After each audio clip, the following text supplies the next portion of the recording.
It's been a while, a couple months since I've posted, but we are here today with Olympus, checking her out with some of the VFDesigns.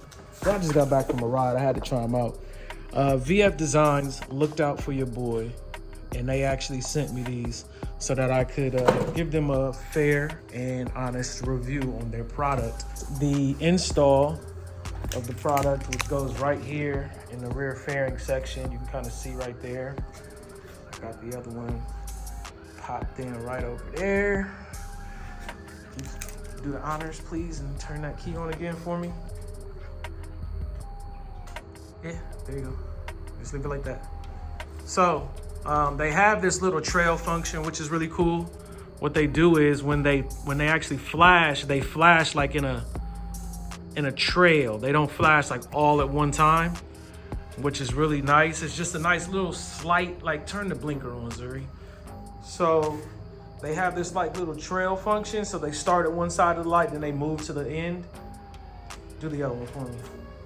So the light itself is cold-blooded, man. And I like that little trail function. It's a small, minor little, just, you know, it adds some flair to the light.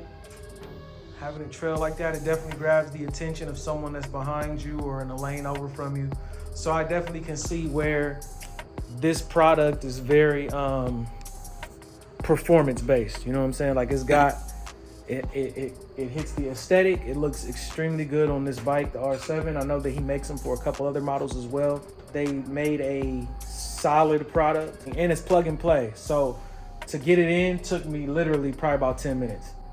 And I watched Stoic, S-T-O-I-C. I watched his channel. He had a 4-minute video on how to put them in. I literally just watched his channel and put them in. And first time install, everything was hooked up correctly. I'm gonna have to give VFDesigns 100% props. I think if you have an R7, if you have a Yamaha period, I think they do all the Yamahas. If you have any of the Yamahas, I think that this is a great addition, once again, for performance and safety standpoint, but also from an aesthetic standpoint. And it's functional. You know, it's functional. I do have an integrated tail light. I might have to call him about that because basically I had to disconnect my integrated tail light in order to put the turn signals in. I couldn't seem to get it to where I could do both. Have the turn signals and have my integrated tail light both working without splicing some wires and, you know, soldering and all that kind of stuff. Soldering, how do you say it? Soldering? I don't know.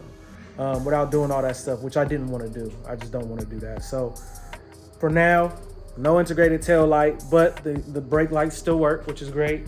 And I don't have them synced with the brake light, which again is something I would like to do, but I don't want to have to customize and, you know, tamper with the product. I think if they could find a way to add that in to the functionality to make that, like, you know, when you hook everything up, it could keep working with your integrated tail light. It could work as a stop light, you know, and light up when you press the brake. And outside of that, I just want to say excellent product, excellent job. Thank you so much. And I'm not saying that because, you know, I don't have an affiliate link or nothing. Go check out their page, go check out their stuff. And I'm telling you, you won't be disappointed. Okay guys, make sure to subscribe to this video, to this channel. Make sure to hit that like button. Make sure to give this video a thumbs up. So. Yes. All right, y'all heard it from the master. Y'all heard it from the boss. Please do that. I'll catch you on the next video. Peace.